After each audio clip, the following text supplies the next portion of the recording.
அது எப்படி கத்துண்டோ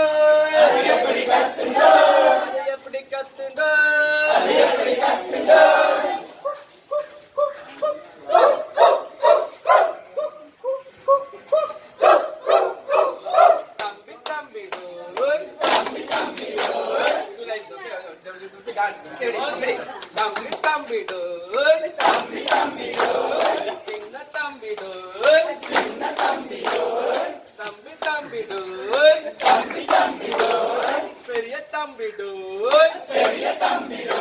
ஒரு யானை புடிச்சடோ அது என்ன யானடோ